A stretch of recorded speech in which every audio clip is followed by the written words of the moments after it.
guys, this is really making me so upset. This is some things. If you live in a subdivision, this is some issues you may have to deal with the homeowners association.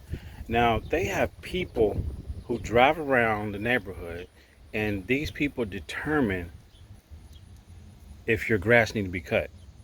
Now I don't know. They don't have any kind of special training to decide if your grass needs to be cut. It's all up to the person that's driving around. They can just point and say, "Oh, it looked like his grass needed to be cut. Oh, he looked like his grass needed to be cut." Now I'm going to show you something. Our grass did not need to be cut, and I know it needed to be. It didn't need to be cut because I would have been out here cutting it if it did.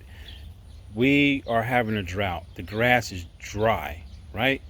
It's brittle, and it just rained like the other day, and the grass is still dry. Look at this.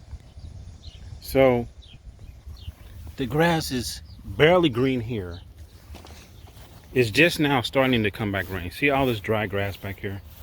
It's all dry. So, and then I'm gonna show you something. Okay, I'm looking for if there's another letter, right? But the other thing is, like I said, they sent out one letter at the beginning of the year telling everybody we're giving you guys a warning. What kind of crap is that? Yeah, there's nothing in here. And usually, like if you're in violation, they're supposed to give you a violation letter saying cut this before Monday. They haven't even did that. Oh no, this is not happening. See how dry this grass is? Look, you hear that? And if you pull it, it's gonna come out.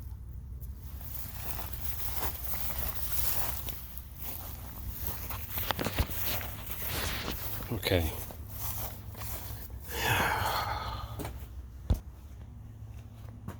Oh gosh. Okay, so I just got off the phone with the one of the ladies that works for the HOA.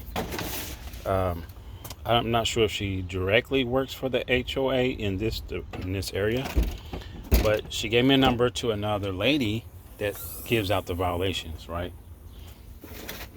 So I explained to her what was going on. First,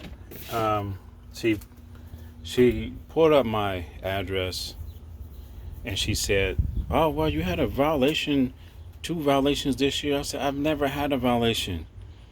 The only thing y'all did was send out a newsletter stating that everyone is in charge of cutting the grass. You know, they give everybody like kind of a heads up that you could get a warning letter, right? So they sent out that earlier in the year. And then if you're in violation, they're going to send you," she said, "a postcard." Okay, well, I never did receive a postcard. Then she says, "Oh, well, what's your address again?" So I gave her the address. She said, "Oh, I'm looking at the wrong house. I'm looking at the wrong information." And then she says, "Well, there's no need to call the other lady to tell her about your issue. I'll just go ahead and have it removed. I'll send a email to the board of directors and the accountant and have them remove this charge from your account." And as she was doing that, well, prior to her doing that and saying that, I told her the grass is dormant. There's nothing to cut. Not one person on our block has been cutting grass.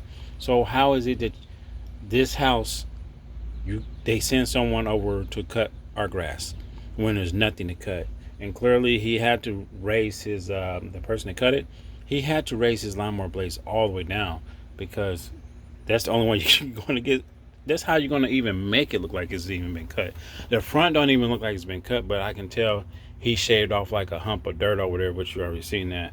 And then the backyard, of course, is more fertile than the front. And you can tell. And that's the only way I knew that someone came out and cut the grass, is because of the backyard. But besides that, I wouldn't have never known.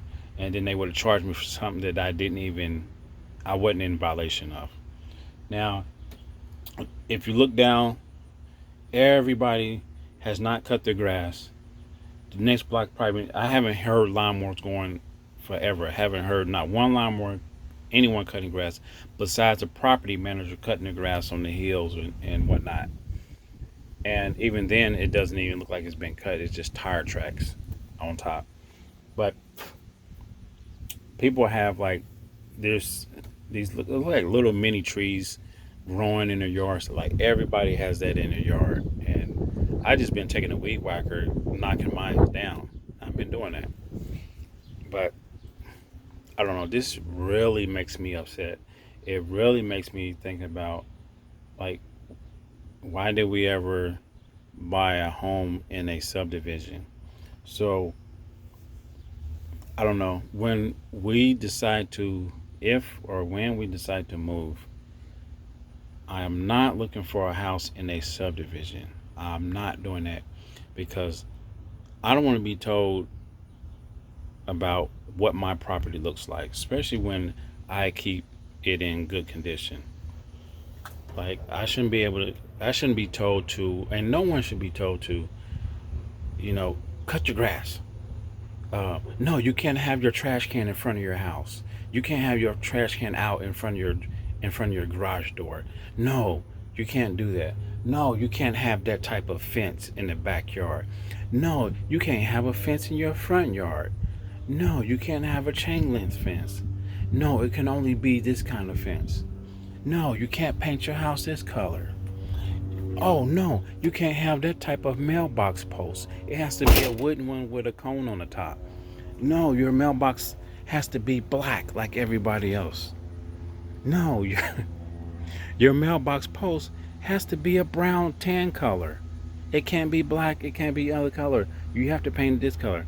No, the font on your mailbox can't be this kind of font. It has to be this font. Like this. I understand what they're trying to do, but it's overwhelming. Like, we're not moving into another subdivision. That's just out. I don't care how nice the house look and how much it is, because if you have to deal with HOA people like this, it's not worth it. It's not worth it. And they charge you. And if you just say if I didn't call, then later in the year I would have got a letter saying, "Oh, you did this," and then it's even more harder to prove it if you wait so long throughout the year. All right, guys, I'm done ranting and raving. So we got that taken care of. The lady went on and removed it, and she said she's gonna send a letter to the board of directors. So, guys, try not to move in a subdivision, okay? And if you are and you look for another house, look for a house outside of a subdivision, okay? Trust me, you'll thank me. All right, guys, see you later. Peace.